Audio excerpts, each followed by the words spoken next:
Saludos, bienvenidos una vez más a mi canal de arte creativo, de palabra y color de Marta Meléndez. Mi nombre es Marta Meléndez y en esta ocasión tengo el gusto de hablarles de un cuento que acabo de leer que me encantó. De hecho lo leí no por segunda vez, lo he leído como 4 o 5 veces, que se llama La tortura de la esperanza y es un cuento de un francés llamado Auguste de Villiers. De hecho ya fallecido, del siglo XIX, de la corriente del simbolismo. Este es uno de los cuentos que cuando uno lo lee, uno tiene que hacerse detective literario. ¿A qué yo me refiero con eso? Esto no es un cuento que tú lo lees y es recreacional y lo echas a un lado y te acuestas a dormir pues, tranquilamente. No, este es un cuento que cuando tú lo lees te requiere que tú trabajes con el cuento. No es un cuento liviano. A pesar de que es un cuento corto, lo que tiene son 4 páginas, es un cuento de una intensidad, quizás porque pertenece a la corriente del simbolismo, de mucha intensidad y de mucha reflexión y de mucha búsqueda.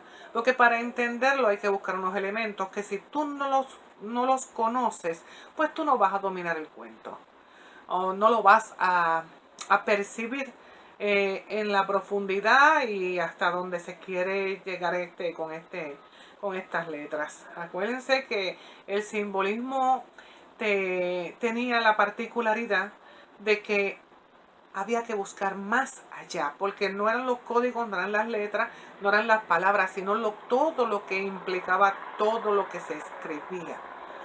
El simbolismo, pues ya que estamos hablando de eso, el simbolismo viene es una corriente literaria que surge en contra de lo que es el naturalismo y el realismo en una época en específico. Baudelaire, que es quien tiene mucho que ver con eso, que escribió el poeta Baudelaire, que escribió Las Flores del Mal, tanto Mallarmé, Flaubert, pues eran amigos de Villiers. Villiers de hecho tenía un seudónimo cuando escribía, o sea, él escribía como el conde de Villiers de Lisle Adam. Yo no sé en realidad cómo se pronuncia, pero era así. Y él tenía esta relación de amistad, era un intelectual, tenía esta relación de amistad con estos otros poetas, porque Villiers era poeta, escribía teatro y escribía narrativa, cuento y novela.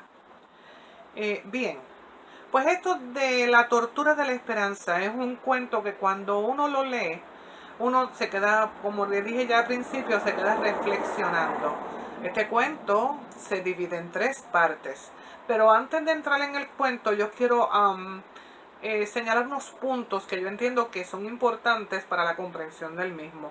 Aparte de lo que es el simbolismo, que una de las cosas que trabaja el simbolismo es que logra fusionar lo que es lo espiritual con aquello que es terrenal, ¿verdad? Y eso es importante porque el realismo y el naturalismo ya entonces se iban a lo más mundano. Pero ya en este caso, ya estos escritores funden lo que es lo espiritual con lo que es mundano. O sea, ya no se circunscriben nada más a las cosas reales, tal y como pasan. Pues bien, el cuento habla de la Inquisición. Y yo quería pues hacer esa anotación antes de comenzar con la reseña del cuento, hacer esta pausa. La Inquisición fue una situación que se dio religiosa de los católicos en España para el siglo XV y esto fue una realidad. Esto sucedió, esto no es literatura. Y es interesante porque a veces la literatura y la realidad tienen tanta compenetración que entonces uno pues queda perplejo y a veces los muchachos en la escuela piensan que lo que están leyendo es la realidad y se olvidan de que es literatura, pero a veces la realidad parece más literatura que la misma literatura, que realidad que uno se queda perplejo. Pues esto de la Inquisición es una de las cosas que le llama a uno mucho la atención. Busqué información de la Inquisición. Esto surge con los sacerdotes en el siglo XV, y lo que buscaba era convertir a los judíos al cristianismo. Pero para convertir los judíos al cristianismo, una vez que le hacían abjurar, que eso se llama la conversión, pues también los desposeían. Estos judíos vivían porque habían trabajado y tenían unos caudales, y entonces la iglesia, al convertirlos, se quedaba con los caudales de los judíos. Entonces el gobierno, los reyes de España, vieron que esto era un negocio redondo y dijeron: espérate, vamos a coger esto de la Inquisición nosotros somos los que vamos a dominar esta situación de la Inquisición, y nosotros nos quedamos con el dinero. Y entonces empezaron Fernando e Isabel, pues se hicieron cargo de la Inquisición, y entonces siguieron, pues, como le diría yo, despojando a estos judíos de sus bienes y tratando de convertirlos al cristianismo para tener una sangre pura de religión. Muchos judíos se convirtieron realmente y abjuraron y dejaron de creer en lo que creían para convertirse al cristianismo, pero otros judíos se negaron rotundamente. Y de ahí es que entonces parte el cuento. Viene este inquisidor. Este ya es el cuento. Este cuento se divide en 3 etapas, en 3 partes. Y entonces este inquisidor, que se llama Pedro Argüez en la narración, pues viene con unos ayudantes y va a un calabozo a ver a este hombre, que es un rabí. Vamos a hacer entonces una acotación. Un rabí es un maestro de fe de la religión judía. Pero vamos entonces a darle a la mente y vamos a pensar en Jesús. Jesús era un judío, era un rabí, era un maestro. Es como decir un sacerdote, ¿verdad? Que tenían ese poder y esa convicción religiosa. Pues a este rabí, que es de nombre Abarbanel, que tienen encerrado en un calabozo bajo unas torturas ya desde un año. Porque el hombre, supuestamente, ¿verdad?, la razón para tenerlo ahí es que él no abjuraba, no quería convertirse, no quería dejar de ser judío, o sea, creyente en su religión, y convertirse al cristianismo. Él era un rabí y él creía firmemente en lo que él tenía. Pues entonces él lo habían acusado, pues tenían que buscar alguna cosa para acusarlo y despojarlo y hasta matarlo y torturarlo, que es lo peor. Pues entonces ellos dijeron que era que el hombre, pues, era usurero y que despreciaba a los pobres. Y ese fue el pie forzado para tenerlo durante todo un año bajo torturas, encerrado en un calabozo, amarrado con unas cadenas, con unas argollas aquí en el cuello y en los brazos. Y entonces me imagino que estas torturas eran unas torturas bien terribles. Pues el mismo inquisidor que va entrando con esos ayudantes a ver ese hombre que está en un calabozo donde no había luz, donde el aire estaba enrarecido, podía respirar, o sea que era un ambiente bien desagradable. No había luz tampoco en el sitio, era un sitio oscuro, ensangrentado, porque imagínense las torturas diarias. El hombre ya lo que era un despojo de lo que quizás él pudo haber sido, pero de ninguna manera negaba su fe, siempre se mantuvo firme, que eso era lo que le molestaba al cura. Pues entonces este prior, este inquisidor va con estos ayudantes, que es el que impone las torturas, el inquisidor, y va llorando donde el hombre que están haciéndole tantas torturas, y lo abraza y le dice que lo ama. O sea, le dice que le da mucha pena que el hombre nunca se haya retractado, que no haya jurado en el auto de fe, pero que no se preocupe, que esa noche, hasta lo besan, ¿sabes? Esa noche va a descansar, él le va a quitar las cadenas, y entonces el hombre pues al otro día va a ser quemado en una hoguera, porque ahí es el fin de las penurias. Que tiene tiempo esa noche de retractarse, y de convertirse. El pobre hombre lo desencadenan, esta gente coge y después que van con un llanto ahí hipócrita donde él a decirle que no se preocupe, que duerma cuando que al otro día lo piensan quemar con 41 más. Que son poquitos los que van a quemar. Imagínense ustedes entonces la trascendencia, y de hecho la historia dice que fueron miles los judíos, miles, los que hicieron, a los que le hicieron tantas torturas y tanto daño y tantos despojos. Bien, bueno, pues entonces, pues se van esas personas del cuarto, y entonces de ese calabozo, y entonces dejan la puerta abierta. O sea, el hombre se da cuenta que la puerta está abierta, el hombre ya está desencadenado, y es ahí termina la primera parte de la narración. Entra la segunda parte. Y la segunda parte es cuando el hombre, con las pocas fuerzas que tiene, con todas las heridas que tiene en su cuerpo, él se tiene que arrastrar, reptilizar, y se hace bendito con... Él trata de salir de ahí, de ese calabozo, porque ve que tiene la opción de abrir la puerta, y entonces va por ese pasillo que es inmenso, es un pasillo oscuro, largo, que es inmenso, y máxime en una persona que está tan debilitada, que está tan herida, que está tan adolorida. Pues entonces, ¿cómo ustedes creen que debe de sentirse dentro de esa situación? Pues entonces va arrastrándose, porque él sigue corriendo, él sigue caminando por ese corredor, él sigue arrastrándose por ese corredor, pero entonces vienen dos inquisidores de momento, y entonces él se hace un ovillo y se esconde, y entonces estos inquisidores están tan ocupados hablando lo que tienen que hablar, que no se dan cuenta que él existe, que él está allí. Entonces él sigue arrastrándose. Y lo último que culmina con esta segunda parte del cuento es cuando él ve un resquicio que hay por debajo de la puerta, y entonces entra el aire. Y entonces él respira un aire diferente al que respiraba en su, ¿verdad? En su encierro. Y entonces, con las fuerzas que le quedan, abre la puerta.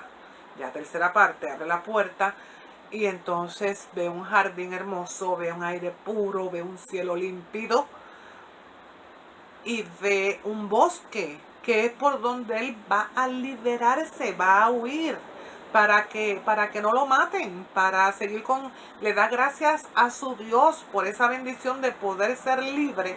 Y en ese momento viene el dichoso inquisidor y le pone los brazos por detrás. Lo abraza. Ah, ¿te quieres ir, hijo mío? ¿Cómo te vas a escapar? Algo así que le dice. Y ahí el cuento termina. Qué crueldad, ¿no? O sea, es la crueldad. Por eso es que el cuento se llama la tortura de la esperanza. ¿Qué es lo último que le queda al ser humano? La esperanza, y máximo una persona de fe. La esperanza nunca se pierde, pues también se la torturan, porque la tortura no es solamente física, sino es una tortura también espiritual. Es un cuento fuerte, es un cuento intenso, es un cuento realmente que deja mucho para reflexionar, y es un cuento que nos enseña también una realidad histórica. Y tanto así fue lo que me despertó la curiosidad del cuento, que yo entonces lo que hice fue que busqué los nombres de los personajes, a ver si esos personajes habían existido, porque me llamó la atención. Porque yo digo, bueno, busqué lo de la Inquisición y entonces busqué los nombres. Está el rabí Abarbanel, que era al que torturaban, el judío aragonés. Pues en la historia hay un Abarbanel que existió, que es de nombre Isaac. Pero este hombre tenía buena relación con los reyes, con los diferentes reyes, creo que los de España y después de Francia, huyéndole a esta cuestión de la Inquisición, y tenía mucho dinero, era bien acaudalado, pero nunca a la Inquisición le hizo daño, lo pudo coger. También leí que en el cuento el inquisidor se llama Pedro Argüés, pero en la realidad existió también un inquisidor de nombre Pedro, era Pedro Arnés, ok, Pedro Arbés, La persona que existió era Pedro Arvés y era junto con Pedro Gaspar. Eran dos inquisidores que habían enviado para, para ir a Aragón. Aragón no se podía entrar, el gobierno no lo permitía. Ellos estuvieron luchando, lograron acceso a Aragón, pero parece que un desastre lo que hicieron con todos esos judíos, con los supuestos autos de fe y y las torturas y las matanzas y las quemaderas y qué sé yo qué, que estos rebelaron y entonces mataron primero a Pedro Gaspar y tuvieron 3 intentos para matar entonces a Pedro Arvés y lo lograron. Lo cogieron en una iglesia una noche entre 8 judíos conversos o no conversos, lo cogieron en una iglesia y lo acuchillaron. ¿Qué pasa? Y esto es real, esto es historia. Cogieron a estas personas que tuvieron que ver con ese complot para matar a ese cura, inquisidor, y entonces a todos los torturaron antes de morir, y los que se habían suicidado, porque algunos se suicidaron para evitar las torturas. Pero como quiera, a todos les cortaron las manos antes de morir. La cuestión es que cogen a este hombre, a Pedro Arvés, y después que pasa todo eso, la Iglesia Católica lo canoniza. Hace santo. Es un santo. ¡Wow! Un santo que quema gente, pero es un santo. Y que tortura, pero existió. Por lo tanto, hay mucho parecido entre ese hombre, Pedro Arvés, y Pedro Arbues, el del cuento.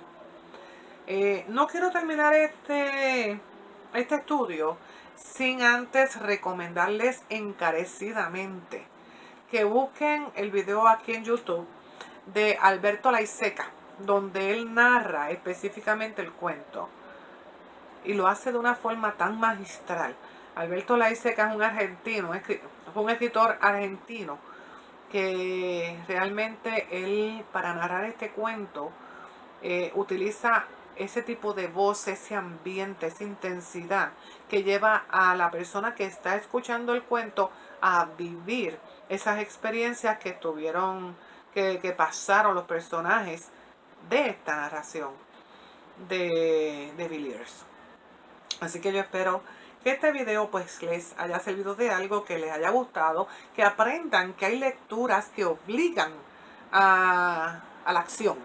Y esta es una. Es como me acuerdo yo de Cortázar y de Casa Tomada, que es que tú no puedes leerla sin buscar, sin ver qué pasa, sin buscar el fondo de las cosas.